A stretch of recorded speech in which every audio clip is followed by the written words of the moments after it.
For decades, the 50 cal has ruled the extreme long-distance sniper world. But now there is a new king in town.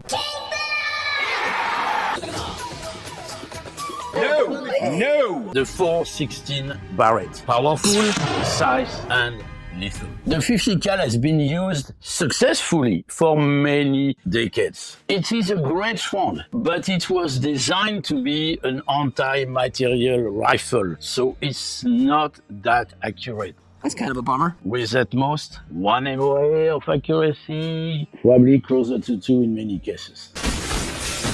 And this is why in recent years, a lot of military snipers or long-distance shooters have switched to the 338 Lapua Magnum for long-distance shots. And now comes the perfect combination, the 416 Barrett. Very powerful and very accurate. It's the best.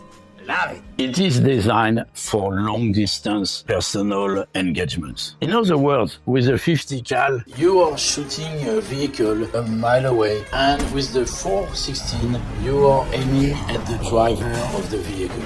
Many things to be excited about. The rifle I'm using to shoot the 416 Barrett is called the MRAD ELR. I have the MRAD in 338 Lapua Magnum, and I love that rifle and that caliber. It works very well for me for 1,000 yards, 1,250 yards, and occasionally up to a mile.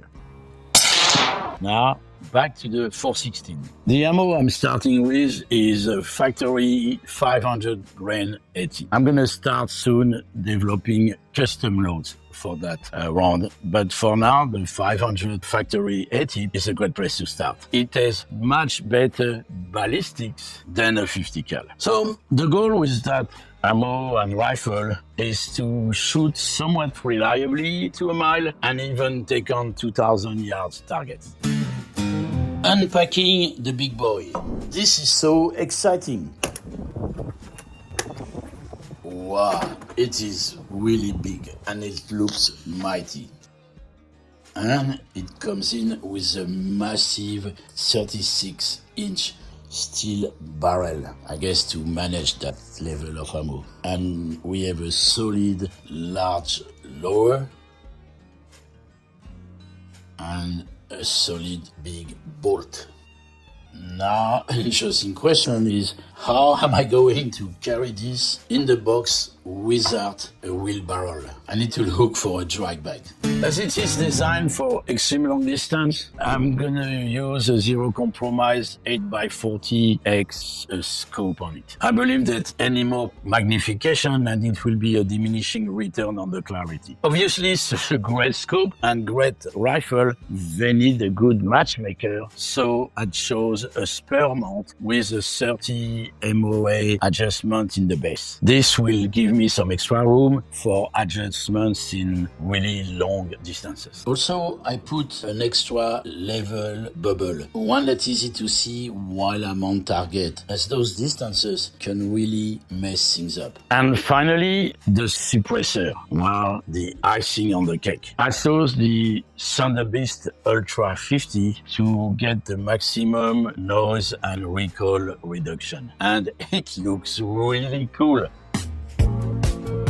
What was before a big rifle just became an enormous rifle. So now if I can find someone to help me carry the rifle, we are off to the range. Let's go shooting.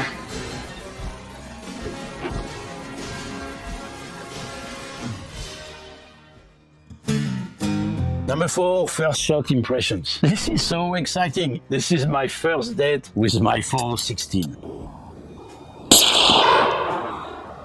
Wow.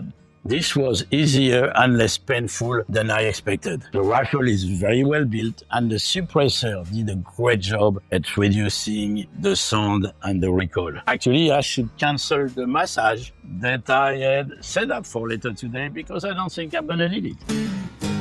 So first, before even shooting, I did a zero bore sight. It's not completely accurate, but it will ensure that at least the rounds are on target. This is really expensive, powerful ammo, so really do not want to waste it. But also we need to be on target, so if there's any misses, we can see where they are so we can make the appropriate adjustments. Misses and required adjustments to correct for such misses will come from two sources. The first is that if we have broad groups, this is likely from the shooter, probably overexcitement from the shooter. It would be neat. So if that's the case, the shooter will have to take a cold shower, relax, and start again. Now, tight groups, just not on the center of the target, will come from a need to just adjust the zero. I usually zero at 100 yards because 100 yards is the distances that most rangers are set up for people to check their zero before they shoot further distances.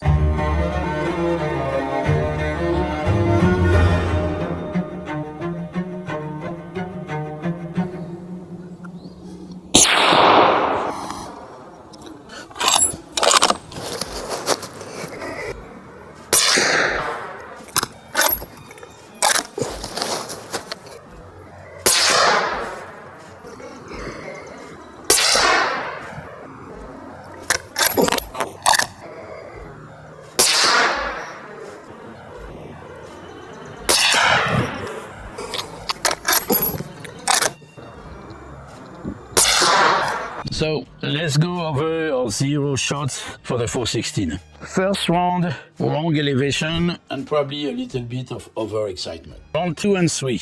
Clearly I am a bit more relaxed. VIP. The windage is great, but the elevation is really wrong and need to be adjusted. Fourth round, we are making progress on the elevation. Fifth round, over adjusted on the elevation. Sixth round, hey, we're there. You were this close, and you blew it. Seventh round, bingo, zero. That was awesome. Let's shoot longer distances. Before we shoot longer distances, let's create a ballistic chart. Creating a ballistic chart.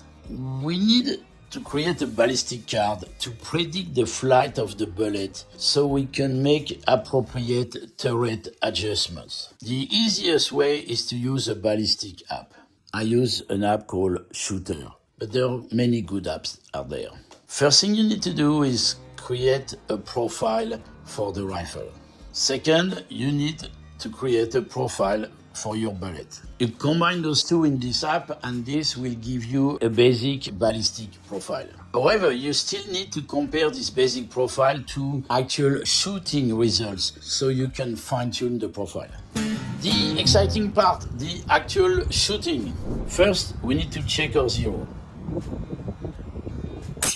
Great, now we have a zero moving on to further distances. This is so exciting. First semi-long shot at 600 yards. We are on target, still getting used to the gun. Now 750 yards. Center target again, making small adjustment to the ballistic to use actual bullet speed.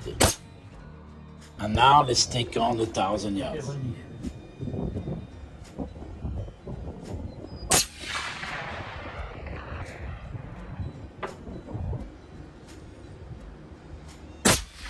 Yes, awesome. Not perfect, but awesome. Conclusion. I am going to finish on this great note. A great hit at 1,000 yards and a dope card verified for at least 1,000 yards. An awesome gun and a great day at the range. Next time at the range, we will be taking on 1,250 and 1,400 yards.